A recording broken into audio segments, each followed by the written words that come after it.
محمد عدد ما في علم الله صلاة دائمة بدوام ملك الله. أعوذ بالله من الشيطان الرجيم. بسم الله الرحمن الرحيم.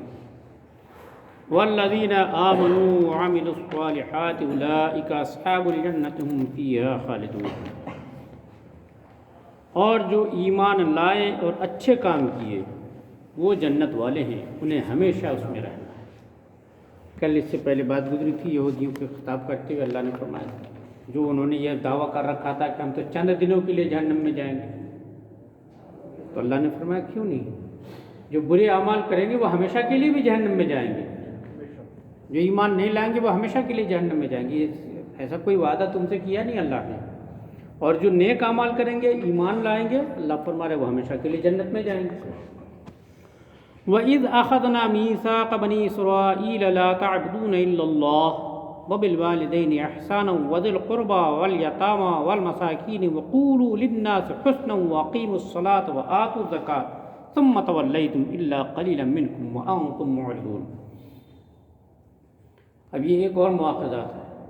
بنی اسرائیل سے اللہ نے یہ بھی عہد لیا تھا اور اس عہد کو بنا نکیر کے ذکر کیا ہے. قرآن میں یہ دستور ہے قرآن پاک کا کہ پچھلی قوموں کے لیے جو حکم دیا اگر اس قوم میں وہ بیان کرے اور اس سے ہم کو روکا نہ جائے، منع نہ کرے، تو وہ حکم ہمارے لیے بھی ہوتا ہے. وہی حکم جو قوم کے لیے تھا ہمارے لیے بھی ہوتا ہے. یہ حکم ہے. اور جب ہم نے بنی اسرائیل سے عہد لیا کہ اللہ کے سوا کسی کو نہ پوجو، یہ ہمارے عہد نامے میں بھی ہوتا ہے جو قبر میں ہم لوگ رکھتے ہیں نا، اس میں بھی ہے کہ اللہ ہم تجھ سے عہد کرتے ہیں کہ تیرے علاوہ کسی کو نہیں پوجیں گے، تیری ذات و صفات میں کسی کو شریک نہیں ٹھہرائیں گے. یہ وغیرہ یہ سب عہد میں ہمارے بھی ہے. اور جب ہم نے بنی اسرائیل سے عہد لیا کہ اللہ کے سوا کسی کو نہیں پوجو گے اور ماں باپ کے ساتھ بھلائی کرو، اللہ تعالیٰ نے اپنی عبادت کا حکم دینے کے ساتھ ساتھ والدین کے ساتھ بھلائی کرنے کا بھی حکم دیا. اس سے معلوم ہوتا ہے کہ والدین کی خدمت بہت ضروری چیز ہے. والدین کے ساتھ بھلائی کرنے کے یہ معنی ہیں کہ ایسی کوئی بات نہ کہے جس سے ان کو تکلیف پہنچے، اپنے بدن اور مال سے ان کی خدمت میں دریغ نہ کرے، جب انہیں اس کی ضرورت ہو ان کے پاس حاضر رہے. اگر والدین اپنی خدمت کرنے کے لیے نفلیں چھوڑنے کا حکم دے تو نفلیں چھوڑ دو، کیونکہ والدین کی خدمت نفلوں سے زیادہ مرتبہ رکھتے ہیں. یہاں تک کچھ بزرگوں نے لکھا ہے کہ اگر ماں باپ بوڑھے ہیں، ان کو معلوم ہے بچہ نماز پہ کھڑا ہو گیا، آپ نفل کی نیت باندھ کے بھی کھڑے ہو گئے اور ماں نے آواز دیا تو آپ کو نماز چھوڑ کے جانا پڑے گا. کتنا بڑا مرتبہ ہے نا. یہاں دونوں کو سمجھنے کی چیز ہے، بیٹا بیٹی کو بھی اور ماں باپ کو بھی سوچنے کی چیز ہے. جس اللہ نے آپ کو اتنا بڑا مرتبہ دیا، آپ اس اللہ کے شکر میں کم سے کم اپنے بیٹوں کو نمازی بنا دیتے. بے شک ہے نا. آپ بنائیں گے تب نہ آپ بلائیں گے. آپ کو اللہ نے اتنا نوازا، اس کا یہ مطلب تھوڑی اللہ نے اپنی جنت آپ کے قدموں میں رکھ دی لا کے، ہے نا. ماں باپ کے قدموں میں جنت ہے نا. بیٹوں کے لیے ماں کے قدموں میں جنت لا کے رکھ دی، تو ماں کا بھی تو فرض بنتا ہے کہ بیٹوں کو جنت میں جانے لائق بنائے. بے شک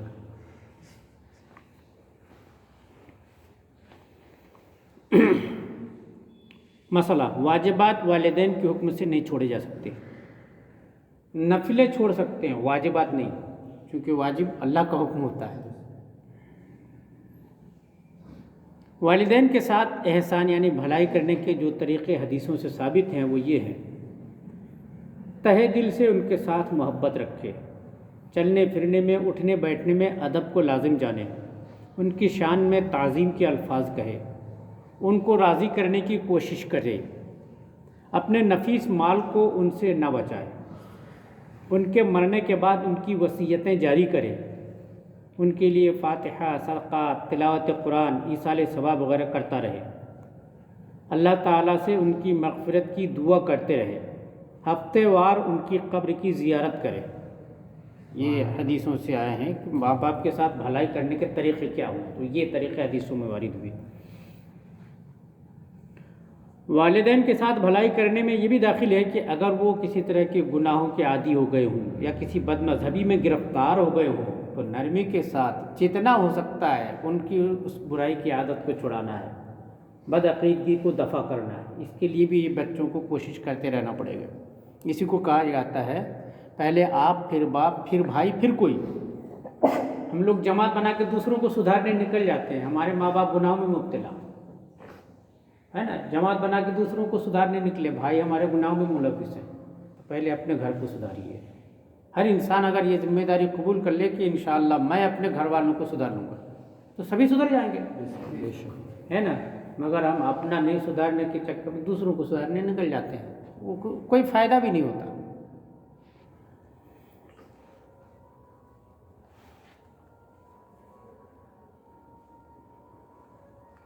اور رشتہ داروں اور یتیموں اور مسکینوں سے اور لوگوں سے اچھی بات کہو۔ ایک حکم کیا؟ اللہ کے سوا کسی کی عبادت نہیں، ماں باپ کے ساتھ اچھا سلوک، اس کے بعد رشتہ داروں، یتیموں اور مسکینوں سے اور لوگوں سے اچھی بات کہو۔ اچھی بات سے مراد نیکیوں کی ترغیب دینا، برائیوں سے روکنا ہے۔ عبداللہ ابن عباس رضی اللہ تعالیٰ عنہما نے یہاں پہ ایک بات ارشاد فرمائی کہ سرکار کی نعت و صفت بتانا بھی اچھی بات میں داخل ہے، یعنی سرکار کی شانیں بیان کرنا، لوگوں کو سمجھانا، بتانا کہ حضور کی کیا شان ہے، یہ بھی اچھی بات میں داخل ہے، اس کا بھی حکم دیا گیا ہے۔ بنی اسرائیل کو خاص طور سے چونکہ ان کی کتابوں میں اس کا حکم تھا، اور ہمارے لیے تو سب کچھ ہمارے آقا ہے، بے شک ہمارے لیے تو یہ حکم ہی ہے۔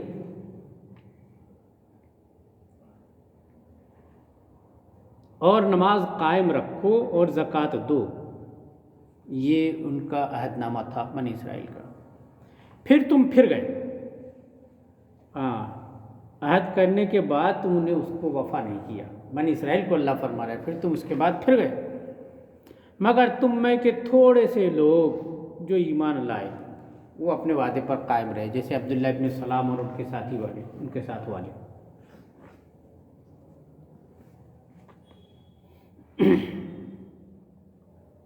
اور تم روگردہ ہو، یعنی تمہاری عادت ہی ہو گئی ہے کہ اعراض کرنا، وعدے سے پھر جانا۔ یہ یہودیوں کو اللہ فرما رہا ہے تمہاری عادت ہی ہے اعراض کرنا، وعدوں سے پھر جانا۔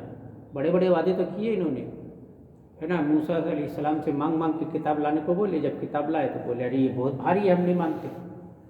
جب پہاڑ کو اوپر اٹھا کے لائے، مانتے ہو؟ ہاں مانتے ہیں، سمجھ گئے۔ اس کے بعد جب پھر احکام دیکھے تو پھر اس میں سے مین میخ نکالنا شروع کر دیے۔ جو حکم اپنے لیے بھاری ہوتا اس کو بیان ہی نہیں کرتے، اور جو دوسروں کے اوپر لادنے کا ہوتا وہ کھٹاکھٹ بڑی سختی کے ساتھ لاگو کر دیتے۔ ایسا شروع ہو گئے تھے، اسی چکر میں کتابوں کو بدل ڈالیں گے۔ وَإِذْ أَخَذْنَا مِيثَاقَكُمْ لَا تَسْفِكُونَ دِمَاءَكُمْ وَلَا تُخْرِجُونَ أَنفُسَكُمْ مِنْ دِيَارِكُمْ ثُمَّ أَقْرَرْتُمْ وَأَنْتُمْ تَشْهَدُونَ۔ اچھا، تورات میں بنی اسرائیل سے یہ بھی ایک وعدہ لیا گیا تھا، اور جب ہم نے تم سے عہد لیا کہ اپنوں کا خون نہیں کرنا، اپنوں کو اپنی بستیوں سے نہ نکالنا، پھر تم نے اس کا اقرار کیا اور تم اس پر گواہ بھی بنے۔ بنی اسرائیل نے اس کا اقرار کیا تھا، اس پر گواہ بھی بنے تھے۔ ثم انتم هؤلاء تقتلون انفسكم وتخرجون فريقا منكم من ديارهم تظاهرون عليهم بالإثم والعدوان وإن يأتوكم أسارى تفادوهم وهو محرم عليكم إخراجهم أفتؤمنون ببعض الكتاب وتكفرون ببعض فما جزاء من يفعل ذلك منكم إلا خزي في الحياة الدنيا ويوم القيامة يردون إلى أشد العذاب وما الله بغافل عما تعملون۔ پھر یہ جو تم ہو، یعنی ایک وعدہ یہ بھی لیا تھا کہ اپنوں کو، یعنی اپنی قوم کو قتل نہیں کرو گے، ان کو ان کے گھروں سے نہیں نکالو گے، بے گھر نہیں کرو گے، مطلب یہ ہے، یہ ان سے وعدہ لیا گیا تھا، اور اسی وعدے کا اب پاس رکھنے لگے ہیں وہ۔ دنیا کے کسی کونے میں کوئی یہودی ہو، اس کو اسرائیل میں ان کو ناگرکتا ملتی ہے۔ بمبے میں جتنے یہودی ہیں سب کو اسرائیلی ناگرکتا ہے، ہاں، دنیا کے کسی کونے میں بھی رہے اسرائیل کا ناگرک ہے وہ، ووٹ وہاں جاتا ہے، وہ یہیں سے ووٹ ڈالتے ہیں وہ، یہ ہے۔ ابھی بس بات کو مان لیے، مگر دوسرا پہلو دیکھیے، دونوں بات کہی تھی نا اللہ نے، اپنوں کو قتل نہیں کرو گے، گھروں سے نہیں نکالو گے، اگر وہ کہیں چلے جائیں، کسی قوم کے ساتھ پاس گرفتار ہو جائے یا کوئی ان کو قیدی بنا لے تو تم ان کو چھڑا کے لاؤ گے، یہ ان سے وعدہ لیا گیا تھا. اچھا یہ بنی اسرائیل سے وعدہ لیا گیا تھا اور ہم سے وعدہ نہیں لیا گیا، لیکن چونکہ ان کا ذکر کیا اور اس میں نکیر نہیں کی یعنی منع نہیں کیا، تو مطلب یہ ہم سے بھی ہے. یہ حکم ہمارے لیے بھی ہے کہ اپنوں کو قتل نہیں کریں، ان کو گھروں سے نہ نکالیں. ہمارے یہاں ادھر تو اللہ کا کرم ہے پھر بھی ٹھیک ہے، گھنی آبادی والے شہروں میں جہاں جگہیں تنگ ہو گئی ہیں، ایک ایک فٹ جگہ کے لیے کیا لڑ مچاتے ہیں لوگ، جانیں چلی جاتی ہیں. وہاں تھوڑا سا نہیں سوچتے کہ یار چلو اپنا والا ہے تھوڑا ایڈجسٹ کر لیں، نہیں سوچتے. یہ یہودیوں کا طریقہ تھا ان کو. پھر یہ جو تم ہو اپنوں کو قتل کرنے لگے اور اپنے میں سے ایک گروہ کو ان کے وطن سے نکالتے ہو، ان پر مدد دیتے ہو ان کے مخالفین دشمنوں کو گناہ اور زیادتی میں، اور پھر وہی لوگ اگر قیدی ہو کر تمہارے پاس آئیں تو بدلہ دے کر چھڑا بھی لیتے ہو، حالانکہ ان کا نکالنا ہی تم پر حرام تھا. اصل میں پورا واقعہ سنیں گے تو بات سمجھ میں آئے گی.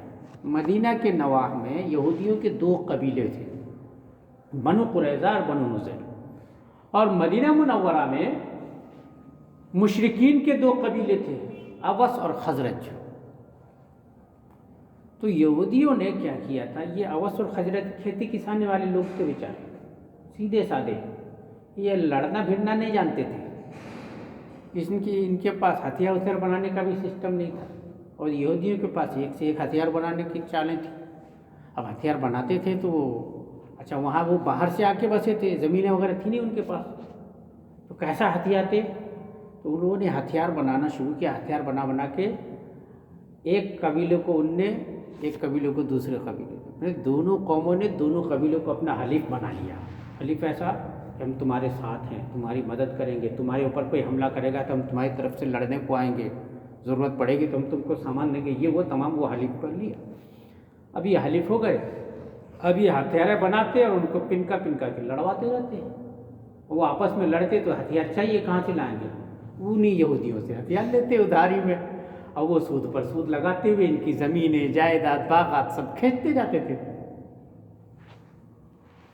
اب یہ تھا کہ لڑائی وہ پنکاتے تھے تو وہ بھی ساتھ میں آ جاتے تھے. کئی دفعہ لڑائی میں ان کے طرف سے وہ اوس کی طرف سے اگر بنو قریظہ آتا تو خزرج کی طرف سے بنو نذیر آ جاتا، دونوں آمنے سامنے لڑائی بھی کرتی. جبکہ اللہ نے وعدہ لیا تھا کہ تم آپس میں لڑو گے نہیں، قتل نہیں کرو گے، مگر آمنے سامنے آ جاتے تو قتل بھی کر دیتے، ہے نا.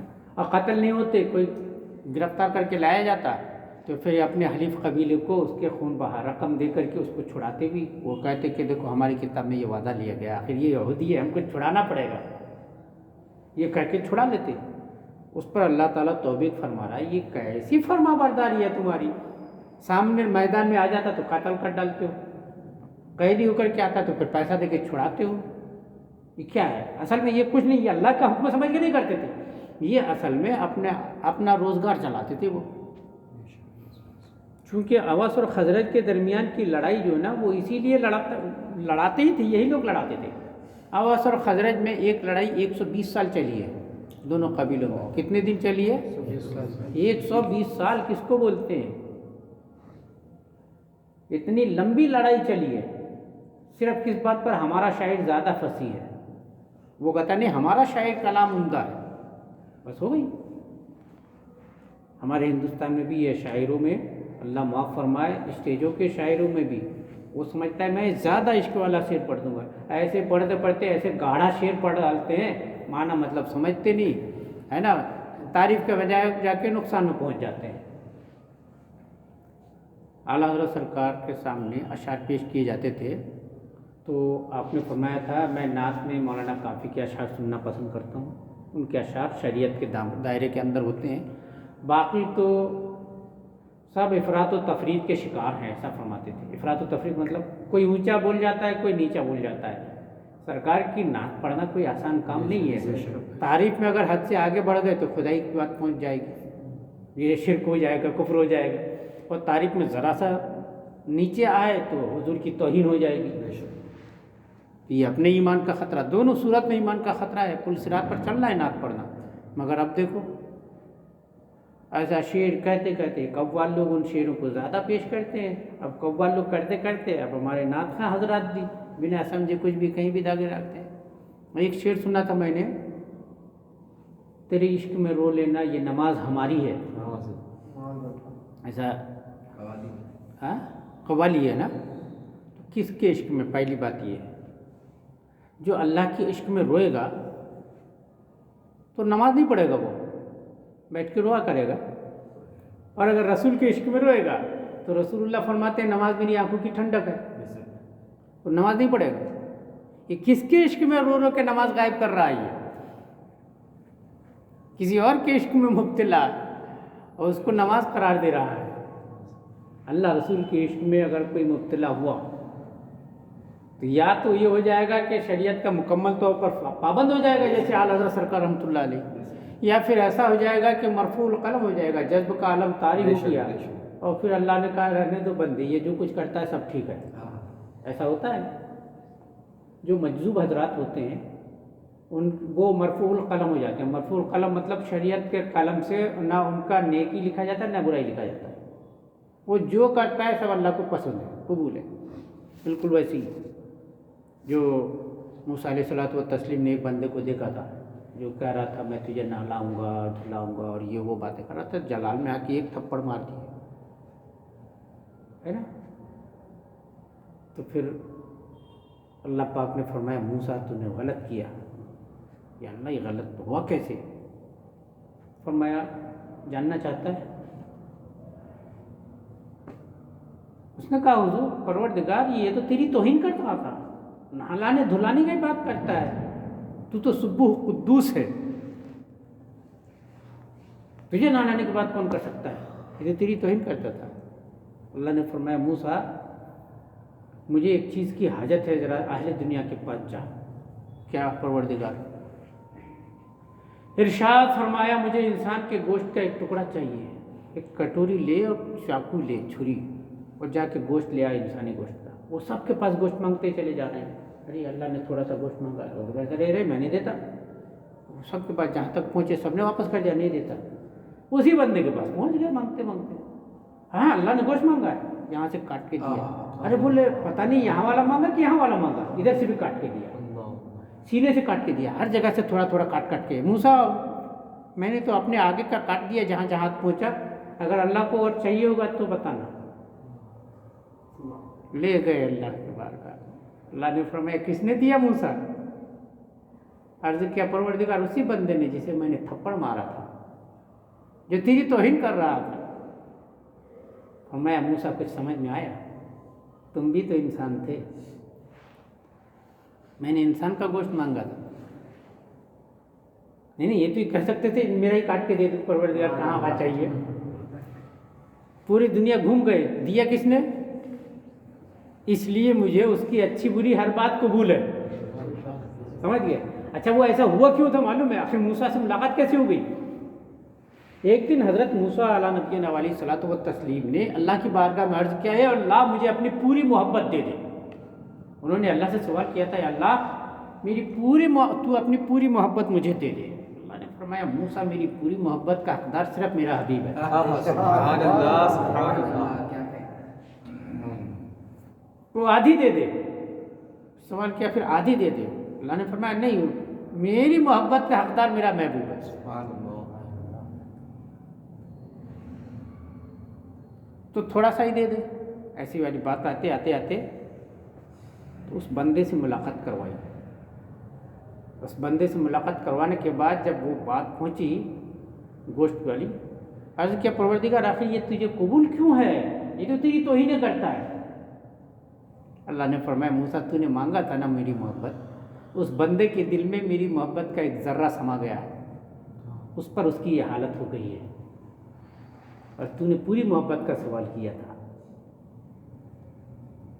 پوری محبت کسی کو مل جائے تو کیا حالت ہوگی؟ ایک ذرہ محبت میری اس کے سینے میں آ گئی ہے تو اس کا یہ حال ہو گیا کہ کبھی مجھے نہلانے کی بات کرتا ہے، کبھی دھلانے کی بات کرتا ہے. میرا نام آیا تو گوشت کاٹ کاٹ کے دے دیا نا اسی نے. میری محبت یہ تو جو جذب کے عالم میں آ جاتے ہیں نا تو مرفوع القلم، وہ پھر کچھ کرے سب قبول ہے اللہ کو. ہم آپ دیکھتے ہیں کہ وہ گناہ کر رہے ہیں، غلط کام کر رہے ہیں، لیکن اللہ جانتا ہے وہ کیا کر رہے ہیں. بے شک ہے نا. مجذوبین جو ہوتے ہیں نا، مجازیب مجذوب، وہ ظاہری نگاہوں میں غلط کام کر رہے ہوتے ہم کو دکھتے ہیں. ایک میرے استاد ہیں مولانا سفیر الدین، بچپن میں ان کے پاس پڑھا تھا. جب میں یہاں منڈلا میں رہتا تھا تو ایک مرتبہ گیا اسلام پور میں ہی، تو اسماعیل چوک ایک جگہ ہے، وہاں پہ ملاقات ہو گئی. تو میں نے کہا حضرت کہاں تشریف لے چلے؟ بولے وہ مستان صاحب کے مزار پہ جا رہا ہوں. تو مستان صاحب جو ہے نا 40-45 سال پہلے مستان صاحب پردہ کیے. ہمارے وہاں ایک مستان صاحب کا مزار ہے، فضل ربی مستان نام ہے. مزار پہ جا رہا ہوں. تو میں نے کہا میں بھی چلتا ہوں، حاضری دے لیتا ہوں، ادھر سے آیا ہوں. گیا نہیں. دونوں استاد شاگرد ہم لوگ چلے. راستے میں بہت بڑا میدان پڑا ہے، ایسے میدان کے اس پار جا کے مزار ہے. تو ہم لوگ ایسے بیچ سے نکل گئے. اس میدان میں عرس ہوتا ہے نا، تو بہت بڑا میلہ ٹائپ کا لگ جاتا ہے، وہاں پہ بھر جاتا ہے، باقی خالی پڑا رہتا ہے. تو کنارے پہ نا وہ بھاٹی جھاڑ جھنکر وغیرہ ہے. وہاں ہم لوگ کیا دیکھ رہے ہیں، صاحب صاف ستھرا یار پٹھانی سوٹ پہنے بیٹھے ہیں اور کتا مرا ہوا پڑا ہے، اس کو سامنے لیے بیٹھے. ہم لوگ گئے تو حضرت نے مذاقیہ تھوڑا مزاحیہ مزاج ہے، سلام کہہ دیا، وعلیکم السلام مولانا. آپ اچھے ڈھنگ سے جواب دیے اور بولے آئیے قبول فرمائیے. ہم لوگ منہ چھپا کے چلے گئے وہاں سے. اور پورا میدان ایسا خالی دکھ رہا ہے، کچھ ہے نہیں. جب ہم لوگ گئے نا تو مزار سے نکلتے ہوئے دکھے ہم کو، ارے ابھی یہاں بیٹھے تھے ہم لوگ، تو تیز تیز آئے راستے میں، ہم ہی لوگ ہیں، میدان ہے کدھر سے آئیے. ہم لوگ گھس رہے ہیں تو وہ دوسرے والے دروازے سے مزار سے نکلے. تو ہم لوگ واپس الٹے پاؤں نکلے کہ ان کو پکڑ کے پوچھتے ہیں یہ ہے کون یار. ابھی وہاں گندگی میں بیٹھے تھے، اب یہاں سے نکلے. تو ہم لوگ باہر نکلے تو حضرت دکھ نہیں رہے. گھر آئے تو رات میں ہم نے والد صاحب کے پاس ذکر کیا. تو والد صاحب ان کو اچھی طرح سے جانتے تھے مستان صاحب کو. بولے کیسا بھورے کلر کا پٹھانی سوٹ پہنے تھے کیا؟ میں نے کہا ہاں. اور بولے یہاں ٹوپی کے نیچے بال دکھ رہے تھے کیا؟ میں نے کہا ہاں. بولے وہ ایسے ہی ٹوپی پہنتے تھے، بال دکھتے رہتے تھے ان کے. بولے وہی تو مستان صاحب ہیں. میں نے کہا تو 40 سال ہو گئے نا ان کو، 41واں عرس ہے نا ان کا. ہاں تو ہو گئے نا، ہو گئے نہیں ہے. اب بتاؤ یہ کیا بولیں گے آپ؟ میرے والد صاحب بولے وہی ہیں. تو کئی جگہ ہوتا ہے مجذوبوں کی دنیا ہی الگ ہے نا. سید احمد موسیٰ سہاگ احمد آباد میں چوڑی کنگن لال جوڑا پہنے گھومتے تھے. وہ اپنے آپ کو کہتے تھے میں اللہ میاں کی دلہن ہوں. کیا کرو گے؟ کون حکم چلتا ہے ان کے اوپر؟ تو اللہ والے ہیں، ان کی کیفیت الگ ہو جاتی ہے.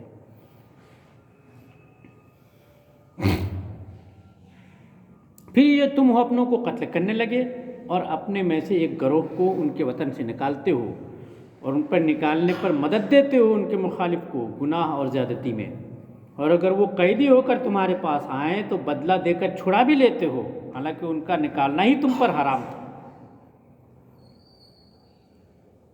اس آیت سے معلوم ہوا کہ ظلم پر مدد کرنا بھی حرام ہے. ظالم کی مدد کرنا، ظلم پر مدد کرنا، یہ بھی حرام ہے. یہ بھی معلوم ہوا کہ حرام قطعی کو حلال جاننا کفر ہے، کیونکہ یہ جو دشمنوں کا ساتھ دے کر کے اپنوں کو مرواتے تھے یہ حرام قطعی تھا ان کے لیے، مگر انہوں نے حلال جان لیا تو ایمان سے نکل گئے.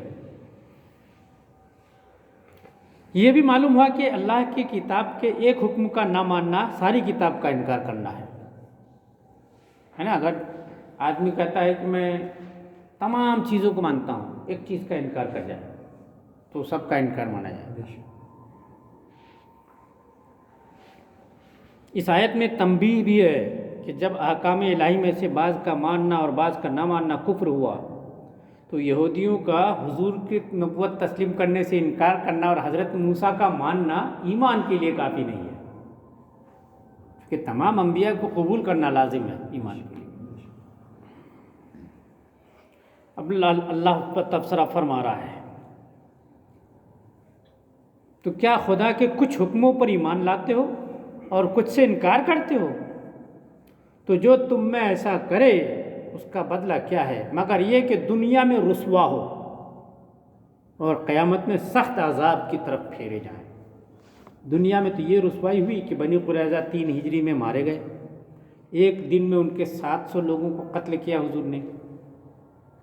فیصلہ ہی ایسا کر دیا کہ مارو ان کے لڑنے والے لوگوں کو، نکال کے قتل کیے 700 لوگوں کو. اور بنو نذیر اس سے پہلے ہی جلا وطن کر دیے گئے تھے۔ حلیفوں کے خاطر اللہ کے عہد کو توڑنے کا یہ وبال تو دنیا میں تھا، آخرت میں اس کا کیا عذاب ہوگا وہ باقی ہے، یہ دنیا میں وبال ہوا۔ اس سے معلوم ہوا کہ کسی کی طرفداری میں دین کی مخالفت کرنا آخرت کی تباہی کے علاوہ دنیا میں بھی رسوائی کا سبب بنتا ہے۔ بے شک طرفداری اگر دین کے طرف سے حق ہے تو اس کی کریے، یہ ہمارا حق ہے، لیکن دین کی مخالفت میں کسی کی طرفداری کرنا، اللہ کے ہاں جو عذاب ہوگا وہ تو ہوگا ہی، دنیا میں بھی رسوائی نصیب ہوگی۔ اور اللہ تمہارے کرتوتوں سے بے خبر نہیں ہے۔ اس میں جیسی نافرمانیوں کے لیے وعید شدید ہے، اللہ تعالیٰ تمہارے افعال سے بے خبر نہیں ہے، تمہاری نافرمانیوں پر عذاب فرمائے گا۔ ایسے ہی فرما برداروں اور مومنین صالحین کے لیے خوشخبری بھی ہے، اللہ تمہارے اعمال سے بے خبر نہیں ہے، تمہارے اچھے اعمال کا بدلہ بھی عطا فرمائے گا۔ بے شک یہ صالحین کے لیے اس طرح ہے اس آیت کا معنی، اور گناہ گاروں کے لیے اس طرح ہے کہ تمہارے کرتوتوں سے بے خبر نہیں ہے، وہ تمہیں سزا دے گا، ہے نا۔ عام طور پر کیا ہوتا ہے، بندہ گناہ کرنے لگتا ہے نا تو خدا کو بھول کے کرتا ہے گناہ، اور عام طور پر اس کے لیے وہ موقع تلاش کرتا ہے، کوئی دیکھ تو نہیں رہا، کوئی جان تو نہیں رہا ہے نا، انجان بن کے گناہ کر لیتا ہے، وہ سمجھتا ہے کوئی نہیں دیکھ رہا ہے، مگر اللہ تو ہر جگہ دیکھ رہا ہے، ہر حال میں جان رہا ہے، تو اس سزا دے گا ہی دے گا۔ اسی لیے اللہ فرمائے تمہارے اعمال سے بے خبر نہیں ہے۔ کئی لوگ آ جاتے ہیں، ایک صاحب آ گئے، میں بنگال میں ہوں، بہت اللہ کا کرم تھا، اپنے پاس سب کچھ، میں آیا ادھر، میرا جیب کٹ گیا، پرس نکل گیا، میرے پاس کچھ نہیں، میرے جانے کا کرایہ تک نہیں، اور اتنے عمدہ انداز سے انگلش میں بات کرتا تھا یا بنگلہ بولتا تھا۔ اب ہمارے مسلمانوں میں یہ ہے کہ ماشاءاللہ ہم لوگ زیادہ تر کام دھندے والے لوگ، انگلش پڑھے لکھے کم۔ متین بھائی ہوٹل والے ہیں، وہ پکڑ کے لے آئے، بولے بنگال کے ہیں یار، بنگلہ میں مفتی صاحب ہمارے سمجھ لیں گے۔ وہ جامع مسجد لے آئے تو انہوں نے اپنا وہ بتایا، تو اپنے کو رحم آ گیا، میں نے کہا یار کیا ہے بھیک مانگنا، فالتو کے گھر کے پہنچنے کا کرایہ چاہیے نا، میں نے 500 روپے ٹکٹ کا اور 200 روپیہ کھانے کے لیے میں نے جیب سے نکال کے دے دیا۔ میں نے کہا چلے جاؤ گھر، میرا موبائل نمبر اور گھر پتہ وغیرہ سب لے کے گیا۔ بولے میں اللہ کا کرم ہے، محتاج نہیں ہوں، گھر پہنچوں گا تو آپ کا پیسہ بھیج دوں گا، ایسا ویسا، میں چاہتا بھی نہیں بھیک مانگنا۔ وہ گھر گیا فالتو، گیا جبل پور میں جا کر کے، اس کو بہترین بس والے کو کہہ کے اس کے کرایہ نہیں لینا ہے، جبل پور کی بس میں بٹھا دی۔ وہ جبل پور جا کے مجھے فون کرتا ہے کہ مفتی صاحب اتنا سیدھا بھی مت بنو، لوگ ٹھگ لیں گے تم کو۔ میں نے کہا کیا ہو گیا؟ بولے میرے پاس تم کو پوچھنا تو چاہیے نا، ہندوستان فرٹیلائزر میں ادھیکاری ہو تو تمہارے پاس ATM کارڈ نہیں ہے، تم نے پوچھا ہی نہیں۔ میں تو ہندوستان کے کسی بھی شہر میں جا کر کے پیسے لے ہی سکتا ہوں نا، ATM نہ بھی ہو تو میں پیسے نکال سکتا ہوں، ادھیکاری ہوں میں۔ یہ تو میں ٹھگتا ہوں، سال میں ایک ٹور نکالتا ہوں گھومنے پھرنے کا، تو لوگوں کو ٹھگ ٹھگ کے ایسا گھوم لیتا ہوں، اپنے پیسے کیوں خرچ کروں؟ اب نشانے پہ آپ پڑ گئے، اب میں ظاہر نہیں کر سکتا تھا، میں ظاہر کر کے مار کھانا نہیں چاہتا تھا، لیکن آپ کے پیسے لے لیا نا، میں راستے بھر سوچتا رہا، میں نے کہا بھیج دینا یار میرے پیسے۔ بولے وہ تو خرچ ہو گئے، کہتا کیا وہ مطلب یہ سمجھتا تھا اللہ نہیں دیکھ رہا، اللہ تو دیکھ رہا ہے۔ اس کو ایسے موقع کے لیے اللہ فرما رہا ہے اللہ تمہارے کرتوتوں سے بے خبر نہیں ہے۔ وہ اس لائق تھا کہ دوسروں کی مدد کرتا، مگر وہ اور مدد لے کے چلا گیا۔ ایسے کئی لوگ آ جاتے ہیں، ہے نا، آج کل کے دور میں کس کے پاس ATM نہیں ہے، فون پہ گوگل پہ سب ہے، سب کے پاس ہے نا، اور آ کے میرا جیب کٹ گیا، پیسے نکل گئے، ارے بھائی تو پیسے نکل گئے تو ATM کارڈ ہے نا، بسم اللہ کرو، کس دن کام آئے گا، سب چلا گیا۔ آتے ہیں ایسی کرتے ہیں، ایک صاحب وہاں پہ، میں یہاں پہ تھا، آ گئے بہترین سید صاحب بن کے، اب میں تو جھک گیا، سید صاحب ہیں تو کیا کریں، خاتون کو بھی لے کے آئے، اب میں تو کہا یار کیا کروں، میں نے کھانا نہ بنوایا گھر میں، کھانا کھلانے بیٹھا، اتنے نقاب وقاب اتنا اوڑھ کے بیٹھی تھی، جب ان کا ہاتھ کا یہاں سے یہ ہٹا نا ہاتھ دھونے کے لیے، تو اس میں اوم بنا ہوا تھا، خاتون کے، میں تو ہل گیا، اللہ کی پناہ، کیا ہے بھائی؟ جب ان کو ہم لوگوں نے، لڑکے تو لڑکے ہیں، پتہ چلا، میں نے کہا ایسا ہے یار، تو سامنے پولیس والا ہے عمران، بولیے سب کو بند کریں گے ایسا ویسا، تو بھگا بھگتا بول ڈالا، کہاں گجرات کا کہاں ہے کا، وہ چھتیس گڑھ کے تھے میاں سید صاحب بنے گھوم رہے. مسجد جاؤ، کھانا کھاؤ بہترین، سید صاحب کے ادب کے طفیل میں لوگ کھلا بھی دیتے ہیں، پیسے بھی دے دیتے ہیں. اب ہم نے کیا کہے، پیسے دیے ان کو. میں نے ان کو عرض کر کے دیا کہ اس کو آپ اپنی مدد نہیں سمجھیے گا، ہمارے اوپر آپ کی خدمت فرض ہے، میں اپنا فرض ادا کر رہا ہوں. یہ کہہ کے دیا میں نے پیسے اسے. وہ کھانا کھانے بیٹھی تو وہ دکھ گیا. ارے یہ میں نے کہا یہ کیسے سید ہے، ترسول بنا ہوا ہے، اوم لکھا ہوا ہے، کیا ہاتھ میں گود. اللہ کی پناہ، دنیا بہت چال باز ہو گئی. بے شک. ایسوں کے لیے اللہ فرما رہا ہے اللہ بغافل عما تعملون، اللہ تمہاری کرتوتوں سے بے خبر نہیں ہے. یہ جہاں گناہ گاروں کے لیے ہے، وہاں نیکوکاروں کے لیے بشارت بھی ہے کہ تم جو کچھ بھی کرتے ہو، جو عمل بھی کرتے ہو، اللہ بے خبر نہیں ہے، بتانے کی ضرورت نہیں ہے. ہمارے بھائی لوگ کیا سمجھے، حج کرائے عمرہ کرائے تو جب تک نہیں بتائے ان کو اچھا ہی نہیں لگتا، کسی نہ کسی بہانے اس کا ذکر ضرور کر دیں گے، ہے نا. کوئی بات آئے گی، مکے میں کیا شان ہے، تاکہ لوگوں کو پتہ چل جائے کہ یہ مکہ سے گھوم کے آ رہے ہیں، ہے نا. مدینہ شریف کی بات ہی کیا ہے، گلیاں ایسی صاف ستھری ماشاء اللہ. ارے بھائی وہ اگر صاف نہ بھی ہو نا، وہاں کے پورا کرکٹ بھی ہمارے سروں کا تاج ہے. ان کی تعریف اب وہ بتاتے اس لیے ہیں کہ آپ کو سمجھ میں آ جائے کہ نہیں ماں بدولت وہاں سے تشریف لا چکے ہیں، ہے نا. ایک صاحب ایک دن نماز میں دکھتے نہیں، وہ آ کے ہم کو اپنی تہجد کی فضیلت اور مسجد میں ایسے رونق اچانک روشنی چمکی ہے وہ بتانے لگ گئے. میں نے کہا واہ وہ ابھی میری زندگی مسجد میں ہی گزر جا رہی ہے، کبھی کالا کالا بھی نظر نہیں آیا، آپ کو سفید سفید نور دکھ گیا ہے. میں تہجد میں آتا ہوں نا، میں نے کہا بار بار تہجد میں تو تہجد میں زیادہ ثواب کیسے ہے، چھپا کے عبادت ہے، تم بتانے کی ضرورت سمجھ رہے ہو. فجر میں تو دکھتے نہیں، تہجد میں اٹھتے ہو تو بھی. جو آدمی تہجد کے لیے اٹھے گا تو فجر میں نہیں پڑھے گا. اب اگر نہیں پڑھا سو گیا تو اس کا تہجد پڑھنا کس کام کا، فرض چھوڑ کے اگر نفل پڑھا تو. مگر یہ ہے پتہ نہیں کی تو اللہ اس کو بھی کھا رہا ہے. اگر تم کچھ نیکیاں کرتے ہو نا تو اللہ بے خبر نہیں ہے، اجر دینے والا وہ ہے، تمہیں بتانے کی ضرورت کیا ہے، کیوں بتاتے پھر رہو کہ میں نے یہ کیا میں نے وہ کیا. اللہ دے گا.